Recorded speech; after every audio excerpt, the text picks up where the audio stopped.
Hey guys, it's Roscoe, and on the Space Couch today, Tesla's Q1 figures are due out in the next couple of days, so there's a few things that we want to be watching out for. Now, the Model X figures, Q4 last year, they only delivered a couple of hundred due to various issues such as they couldn't ramp up the production, the bottleneck with some of the parts, and supplier issues, that sort of thing. So, have they managed to now resolve those issues and ramp up the production? I think they wanted was up to 1,000 a week, or 750 a week it might have been for this quarter, with 1,000 by the end of the year. How many did they manage to shift for this quarter? That'll be interesting. And as I said, have those quality bottleneck issues now been resolved? And obviously, Tesla took some of that production in-house, like say the second row seats and that sort of thing. Hopefully, that's not going to cause them any problems going forward. Certainly don't want any issues with the panel roof, because obviously the Model 3 is going to be utilising something very similar. So better get that all sorted out now.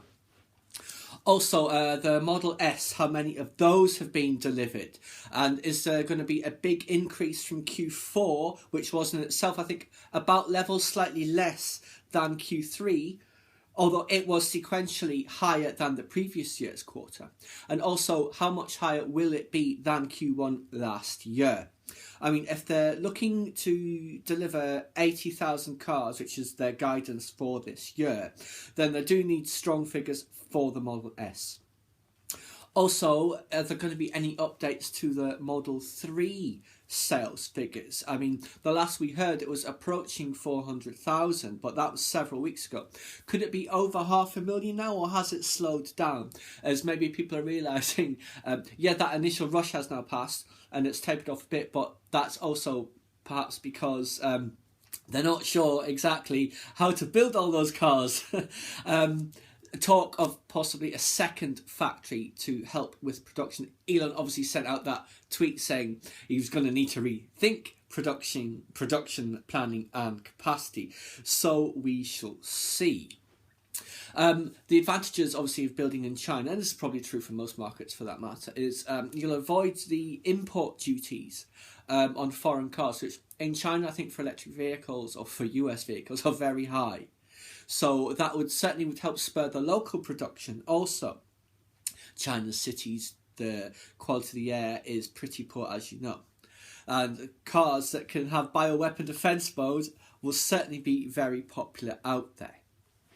Now, will there also be any updates or any news rather on the state-owned Gigafactory construction? It all seems to be on schedule or ahead of schedule, and it's assembling battery packs. So we'll see if there's any updates to that. I mean, obviously, that is their big. Well, it's not like they've got all their eggs in that basket, but well, I guess maybe they have. But yes, that is going to be a very important driver of future growth for that company, as we all know. So anything that says they're on schedule or ahead of schedule is welcome. Anything that says they're behind schedule or they're rethinking this, that or the other, and the naysayers will have a field day. Also, similar for the supercharger network. I know Elon said at the 3 launch, I think the network's going to be doubled. If there's been any progress made on that, it's maybe a little early since that announcement, but we shall see. They'll probably would have already had supercharger sites chosen, possibly land acquired. So we shall see if it's just a case of just rolling out the charging stations, or if it's going to be more complicated to tie up some of those pieces of land. Now, obviously, hugely important, capex spending. The guys over at Seeking Alpha, and not just them, have made a big thing out of Tesla's high rate of cash burn. It's about $1.5 billion or so a quarter.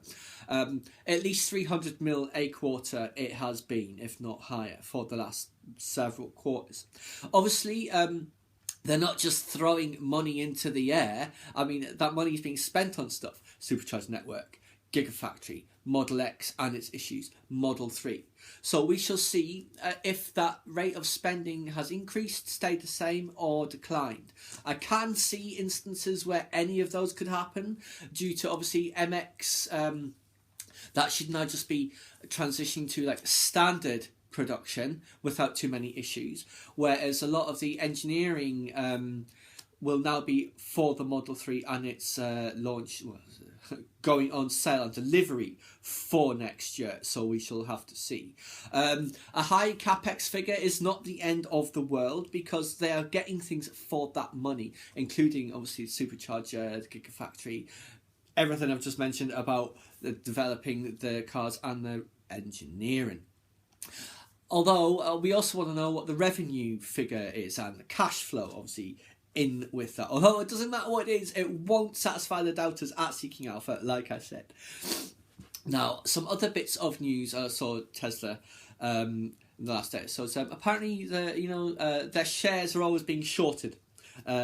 Unwisely, in my opinion, as quite often those shorters lose a bundle when they have to close out their positions. But the shorts are down about 10% of the overall number of shares, but I think it's still a very high proportion of the outstanding float. I think it's about 30% to 1/3 of the shares are being shorted, but like I said, that's down about 10% recently. And good figures will obviously will not go down well with the shorters, but it's like Elon said, you really shouldn't bet against Tesla for the long term. Now, something else I read. You remember how Ford paid over the odds for a Model X Founders Edition?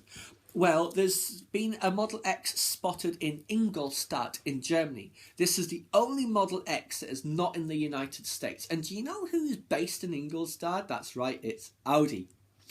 So, probably, very like Ford, they've acquired an early Model X to do a tear down and rebuild. We shall see. But as I said then, the patents were essentially all open source. Well, yeah. Now, something else that's been in the news the last day or two. Bioweapon defense mode for the Model X has turned out to be pretty impressive. They're now saying, I mean, they said this previously, but I think they've now proved with their figures that you could survive a military-grade bioweapon attack. The X cleans the air within the car down to, it's like, the graph is like the pollution level, it goes down like this, it drops like a stone within 2 minutes. So I think we could very well end up seeing them getting sent into hot zones in the future. You never know. It'd be very interesting that it could find a niche in that sort of market. No doubt there will, of course, be more tidbits that come out of that meeting and that conference call, which I'm looking forward to. I think it's on Thursday after the markets close. So yes, what we're looking for is the X figures, the S figures, the 3 figures, the capex, and the revenue. Perhaps one other thing I forget. So that's all. Anyway, guys, I thought I'd just give you a quick Tesla update, as obviously they're one of the most important car company, I think, for the future, definitely. Please subscribe to my channel if you enjoy this content. Leave me a comment or suggestion for an upcoming topic you'd like to see discussed. Any Tesla related news that you've come across, please do let me know. Or like the video.